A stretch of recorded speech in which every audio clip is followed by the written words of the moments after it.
18 চল গড় বয়স বের কর টোটাল বয়স কত 32 2 চল কর ক্যালকুলেশন কর ভাই বাবা আমাদের চল ক্যালকুলেশন কর যেটা হচ্ছে কি কতজন স্টুডেন্ট ছিল 24 জন স্টুডেন্ট ছিল যাদের গড় বয়স কত 18 বছর তাই তো তাহলে এবার হচ্ছে কি টোটাল বয়স কত 24 জন ছাত্রের 429 এবার কি হয়েছে কোশ্চেনটা কি বলছে দেখ শিক্ষকের বয়স যখন একে অন্তর্ভুক্ত করা হয় গড় বৃদ্ধি পায় শিক্ষকের বয়স এখানে যখন কি অন্তর্ভুক্ত করা হয় শিক্ষকের বয়স অন্তর্ভুক্ত হলে কি হয় গড় কি হয় এক বৃদ্ধি পায় আগে গড় ছিল কত 18 এবার যদি গড় যদি এক বৃদ্ধি পায় তাহলে কত পারবে এখানে এবার ছাত্র ছিল 24 জন 24 তো মানুষ শিক্ষক কি মানুষ শিক্ষকও তো মানুষ তার মানে কি শিক্ষকের সংখ্যাটা শিক্ষক ঢুকলে কি আরেকটা সংখ্যা বেড়ে যাবে না তার মানে কি কত হবে কেন 24 ছিল 25 হবে হ্যাঁ 25 জন হবে কি না হবে বল কতটা হবে চল এবার হয়ে গেল আমার কত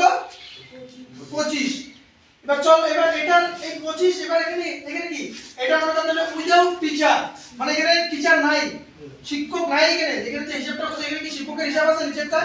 নাই কিন্তু এখানে কি আছে ছাত্র আছে কি আছে শিক্ষকও আছে তাই তো চল এবার এটা এদের এবার গড় বয়সটা টোটাল বয়সটা কত বের করব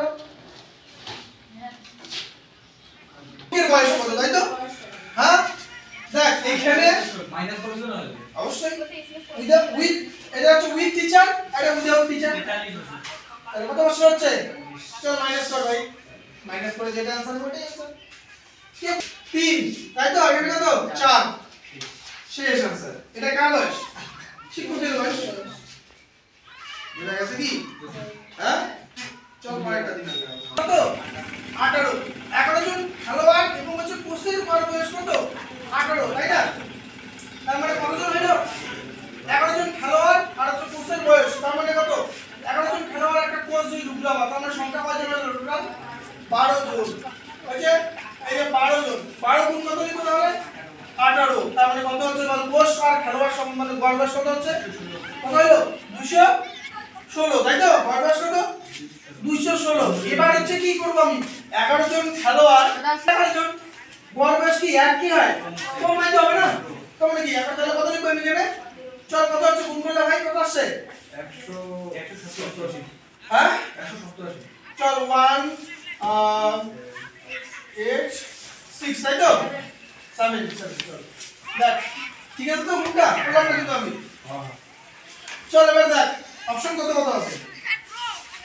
অপশন কত কত আছে 29 32 33 চল এই যে এখানে যে আছে এখানে আমার কি এখানে কোচ আছে এখানে কি কোচ আছে হ্যাঁ খেলোয়াড় আছে এখানে কিন্তু কোচ আর খেলোয়াড় দুটোই আছে আর এখানে খালি কি খেলোয়াড় আছে তাহলে চল এবার বিয়োগ কর কত হচ্ছে এখানে বিয়োগ করলে কত হবে 9 তাই তো আর এখানে কত 2 চল 2 হয়ে গেছে দেখো অপশন আছে